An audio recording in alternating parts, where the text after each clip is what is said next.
Joined now by my broadcast partner on the Bills Radio Network. It's radio color analyst and former center Eric Wood, also host of the Centered on Buffalo podcast. And Eric Wood's appearances are presented by Campbell's Chunky Soup. Big, craveable favorites collide in Chunky Soup's new Mac line, featuring flavors like Buffalo-style Chicken Mac, Chili Dog Mac, and Beefy Mac. Stock up for game day now at your local Wegmans. Chunky Soup that eats like a meal.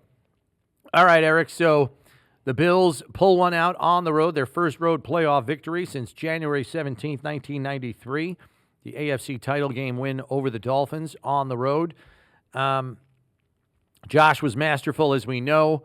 I want to start, though, with the defense because we heard Liam Cohen address it after the game, but their ability to change the picture post-snap seemed instrumental in their success defensively yesterday. Absolutely, yeah. This system is running like the Rams team that went to the Super Bowl where Jared Goff would get to the line of scrimmage and Sean McVay would be in his headset to help him out. That's where Liam Cohen cut his teeth. And so he's taking that same approach to Trevor Lawrence where he's trying to help him out on the pre-snap reads based upon the play call. And so it becomes pivotal once that headset goes out at 15 seconds that you then rock and roll the coverages. And Trevor Lawrence has got plenty of experience. He should and can do a lot of this on his own. But when you take one of the sets of eyes or even multiple sets of eyes, if there's someone communicating with Liam from the booth at what they see coverage-wise, you can really distort what Trevor Lawrence is thinking pre-snap. And I thought the Bills did a great job of that. And then, again, in a game where you're not getting much interior pass rush from your defensive tackles, I thought the Bills did a good job of creatively bringing pressures, dropping defensive ends at times, and really making it confusing on Trevor Lawrence, especially on critical plays on the third and mediums, third and longs. Yeah, one of the things about this defense, they got one sack, they got like 3 quarterback hits.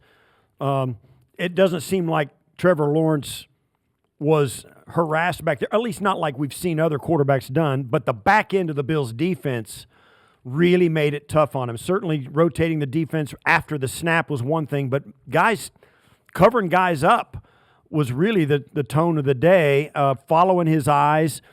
He's got a little bit of a long release as a quarterback. And they made him pay in the back end of this defense on a day that the Jags really needed him to be good. You're exactly right. Anytime you can have 11 pass breakups, that's a monster number in the NFL. And so give credit to the back end of the defense. And there were times where, the pocket's collapsing in on Trevor Lawrence, making it uncomfortable for him in the pocket, even if there wasn't a hit on the play. But for the most part, you got to give credit to the back end of the defense because this is a talented group of receivers. And then Strange at tight ends, he's live as well. And so when you look at that, it's a pretty formidable group as far as, top to bottom, having the tight end with 3 good wide receivers. And so I thought the back end of the defense did an incredible job. And I just love how this group has evolved over the year to where, we used to play almost exclusively zone defense. Now in the game's most critical moments, where last year it just seemed like, you give a quarterback like Mahomes too much zone defense in the playoffs, he could pick you apart. Critical biggest moment of the game yesterday, the first play of that final series, the Bills are in press man with Tre'Davious White in the slot. And so to me, I just love how they've evolved in, Sean McDermott's been coaching defense for a long time. So is Bobby Babich, but it's how do we play to the strengths of this particular group? And that's what they've done throughout the season. And that's why you're sitting here with the number 1 ranked pass defense on the season. Want to flip it over to offense. We knew that there was a chance that Buffalo's rushing attack was going to find tough sledding against the number 1 run defense in football. That proved to be the case. I want you to give me your thoughts on how Joe Brady pivoted and almost used Khalil Shakir as an extension of the run game to keep the offense on schedule.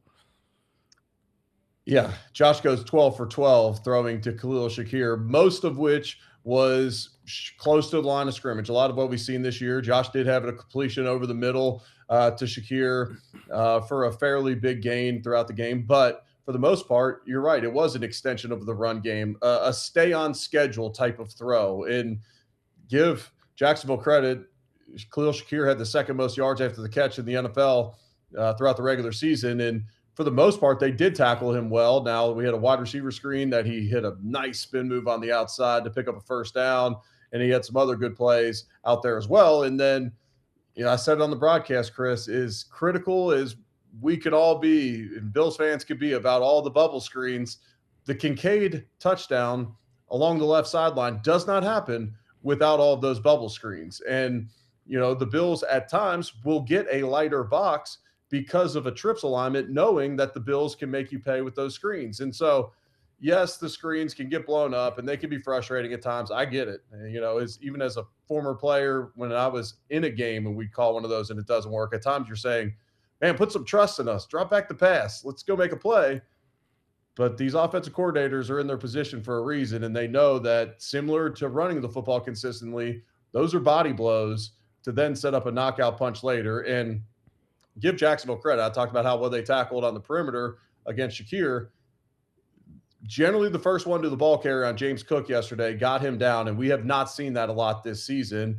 And then this Bills team throughout the regular season provided James Cook with the most yards before contact in the regular season, and they did a good job of holding the point of attack at the line of scrimmage. Linebackers filled, and they did a good job of bottling Cook up throughout the game. And I guess it's now, 11 for 11, maybe even 12 for 12 now that the top-ranked rush defense faced the league's leading rusher in the playoffs, and not one of those league's leading rushers have ever gotten above 90 in those games. Then you come into this game. One of the things about it is, Josh put the cape on, but it didn't really look like he put the cape on. Everybody's going gaga over some of the throws he made. The one blitz that down the seam to Cooks late in the game, the 36-yarder. Yeah, great throw, no question about it. He's got like 4 of those a game. He broke the internet with this throw that Bills fans are like, yeah, that's Josh. That's not even in his top 20 throws of the season, let alone his career. Got a guy coming right down the pipe, right in his face, and he lets this go all the way down to the 20-yard line on the game-winning drive. Josh was really good yesterday, 9 of 11 for 103 and 2 touchdowns in the fourth quarter. You can't say enough about him. What are your thoughts about him going forward, about the beating he took early in this game? Yeah, he did take a beating, and it's one of those things where you're thinking to yourself, man, protect yourself. Just protect yourself out there. Trust that we're going to get through this game without you taking that big of a beating. But Josh is a warrior, and Sean McDermott said after the game, the guys play off of that. It fuels the team. Not that you want your quarterback running around like a battering ram all the time, but it's part of the strength of his game, and it's playoff time. It's win or go home, and Josh willing to put himself on the line. But just talking about his game overall yesterday, I thought he did a great job early on in the game of taking what the defense gives him, getting a rhythm, see what the Jaguars' defensive philosophy was going to be throughout the game. And then as the game goes on, all right, now I'm going to pick and choose my spots to take some shots. When the game's on the line at the end, I'm going to get more aggressive. And you guys may have already talked about it today, but when the Bills were trailing in this game, Josh goes 14 of 16 for 195 yards, 3 total touchdowns, 133 passer rating. When the Bills were down yesterday, that's when he decided, okay, let's take some more shots because we need to. Let's work this ball down the field. And I just thought it was a really good display of playoff experience to where, man, let's not force anything early. Let's not make any critical mistakes early. Let's let this game come to us. Let's see how it plays out. Okay, now it's time to be aggressive. Now it's time to take those shots down the field because we need them. And then, he was pretty close to having a monster day to Cooks again. He barely overthrows him on the deep ball on the go route where Cooks had a step. And then whether it was a catch or not, it's overruled in the middle of the field on Cooks' catch or not. Based upon Steve's reaction, I'm assuming you thought it was a catch. And heck, so did they. Apparently, the CBS broadcast thought so. Gene Steratore thought so. And everybody else thought so, except for those that reviewed it. On the field, his back ended up being facing me and Chris. So from our vantage point, it looked like it was definitely a catch. Then we saw the monitor, and it looks like the nose of the ball does hit the ground. Whether it moved or not is the question. Obviously, they overruled that one. Yeah, I don't know how you see enough of that to overturn it, let alone, whatever. Right. Yeah, but Josh is getting really close. He went for over 100 yards to Cooks against the Eagles, but Man, you talk about a valuable pickup, especially when you look at the injury to Gabe Davis. Hopefully, Shavers is fine now. Joshua Palmer on IR. That was a timely pickup by Bean and Company. Let's spin it forward to Denver now, as the Bills will have one less day to get ready. This is going to be a Saturday game, time to be determined. And the Bills go from the number 1 run defense to the number 2 run defense in the Denver Broncos, who arguably are the best all-around defense. And I would think, Eric, that the Bills have to get more traction in the ground game this week. Otherwise, this Denver defense will absolutely tee off on Josh in the passing game.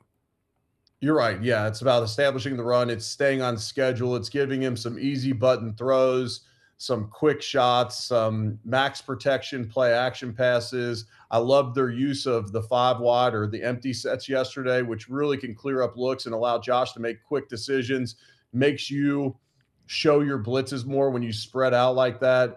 And so I love that usage yesterday. But yeah, you're talking about the Broncos. They're sitting there with what? They got 68 sacks on the season. The next closest to him is the Falcons with 57. And so, I mean, this team can flat out get after the passer, and they do it from everywhere, honestly. I mean, Benito's got 14 or 14 and a half, but you go across the board. Zach Allen's an all-pro. He's listed as a DN. He'll play mainly defensive tackle, if not, kind of head up on one of the tackles. But yeah, they can rush. They can flat out rush straight across the board. I always thought that John Franklin Myers was severely underrated when he was with the Jets.